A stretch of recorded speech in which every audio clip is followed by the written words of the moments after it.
Hi, welcome back to my channel. My name is Lwazzz. My friends call me Lwazzz, and on this channel we discuss matters of faith, empowerment, motivation, and mental health and wellness. So today I wanted to make a follow-up video on the spirit of rejection.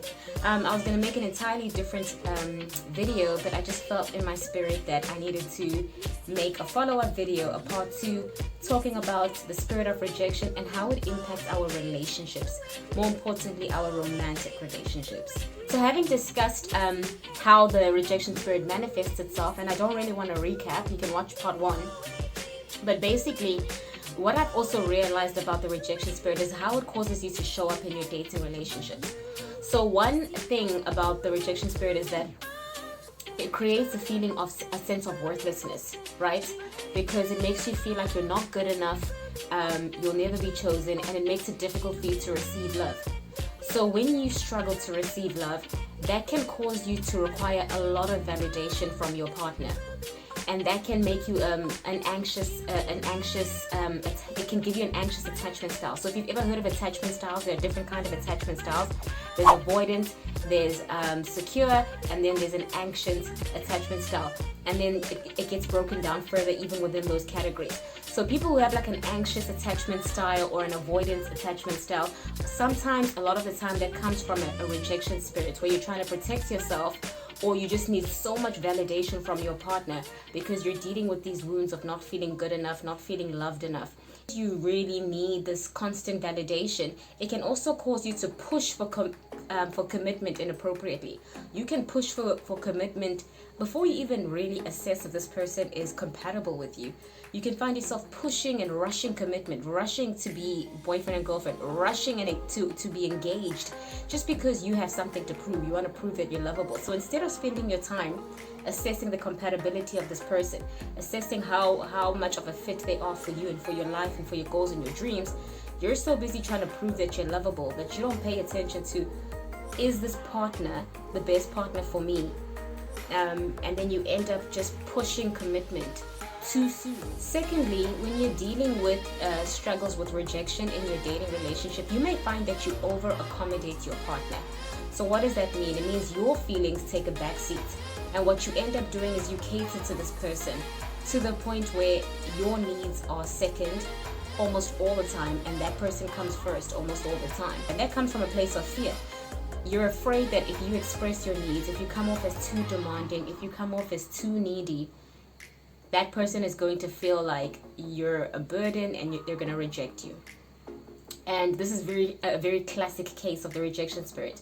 A lot of the time, these feelings of rejection come from being abandoned and feeling like your voice doesn't matter, you are not seen, you are not heard.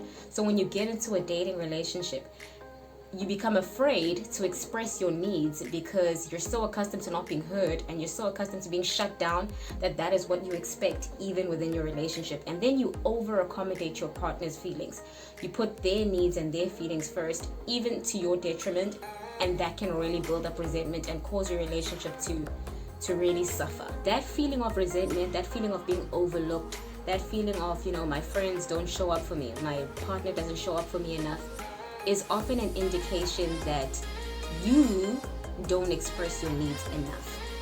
If you often feel like people aren't showing up for you, if you often feel overlooked, if you often feel left out, if you often feel like disappointed in your friendships and in your relationship in terms of them meeting your needs, most likely what's happening is you don't express your needs enough. And it doesn't give people the opportunity to show up for you because they don't know what you need, because you've made it look like it's so easy being independent. And these are all things that I have struggled with and continue to struggle with. I've struggled with asking for help. I've struggled with accommodating other people's feelings. I've struggled with boundary issues.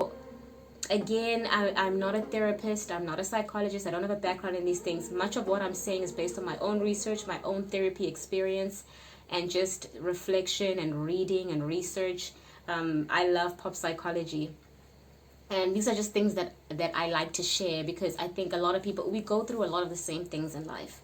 And I don't know what the meaning of life is, but I do know that there is meaning in life when you share your experiences and you help people to process things in life that you have already processed. When you help people to navigate challenges, hurdles, hindrances that you yourself have already navigated.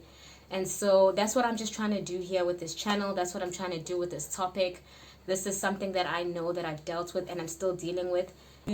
Just dropping some nuggets for you to think about, things that you can take to your therapist, things that you can journal about, things that you can pray about, for God to just highlight more about this topic for you if it affects you. Yeah, praying for you always. Stay low, keep firing, be blessed. I love you. Mwah.